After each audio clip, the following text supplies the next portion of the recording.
Nel 1998 ha lasciato la Sardegna, destinazione Londra. Qui ha potuto approfondire i suoi studi musicali, intrecciare contatti con artisti d'oltremanica, dedicarsi a tutto tondo alla sua attività di chitarrista e di scrittore di canzoni. Quasi 15 anni di serate, di concerti in Inghilterra con qualche puntata in Scozia, Stati Uniti, Australia e Nuova Zelanda hanno fatto di Davide Sanna uno degli autori più interessanti del panorama chitarristico. È un virtuoso dello strumento, ma preferisce definirsi un artista a tutto tondo, oltre che performer. Ogni tanto torna in Sardegna, dove è piacevolmente costretto a dividersi tra amici e parenti, e ogni volta che torna c'è un palco che lo aspetta.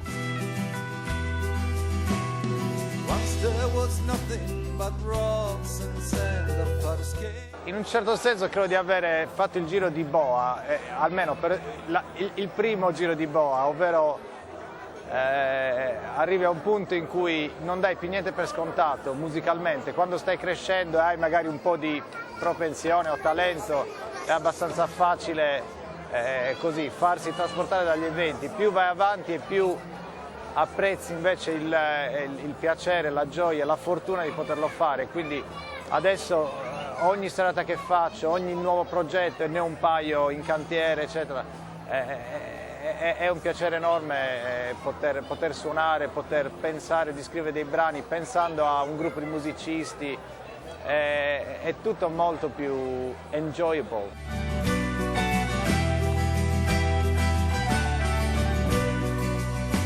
Il suo ultimo lavoro in studio di registrazione si intitola Crossing Borders, acquistabile sui principali siti online come Amazon e iTunes o direttamente sul sito www.davidesanna.com.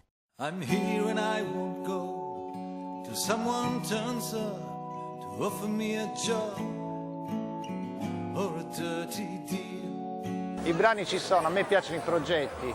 Se io metto su un progetto che sia un progetto che riguarda un tema, e quindi una specie di concept album, oppure un progetto nel senso suoniamo con dei musicisti nuovi o comunque mettiamo assieme un gruppo e facciamo questo progetto qui, i brani saltano fuori sia tra quelli che ho da parte e poi ne inizio a scrivere di nuovi.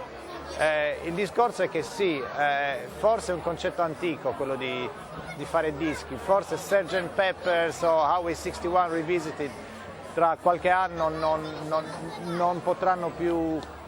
Non ci saranno dei nuovi album in quel senso, forse dovremo scrivere un brano, metterlo subito su YouTube, su iTunes, cercare di venderlo, magari verranno valorizzati i brani di attualità. Succede un fatto grosso nel mondo, scrivi una canzone e 2 giorni dopo già la stai vendendo su iTunes. Bisogna sempre tenersi all'avanguardia, però io il caro vecchio LP, io compro vinili ancora, io ci sono legato e penso che non smetterò, giusto per piacere personale. Musica mediterranea, solare, con accenti che rimandano alle ballate inglesi o al country blues, le composizioni di Davide Sanna mescolano generi e sonorità diverse tra loro, con un solo obiettivo: dare forma e sostanza alle canzoni.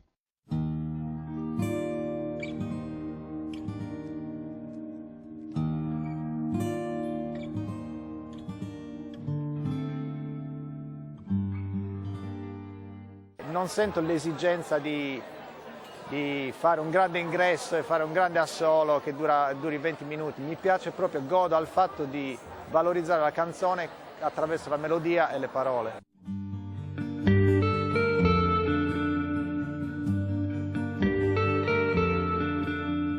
La Sardegna c'è, non solo, molti dei brani che scrivo, molte delle storie che scrivo sono sarde. Sono cantate in inglese, quindi forse la cosa non è abbastanza palese, però sono decisamente sarde, lo sono molto per me e spero che si senta, che si veda.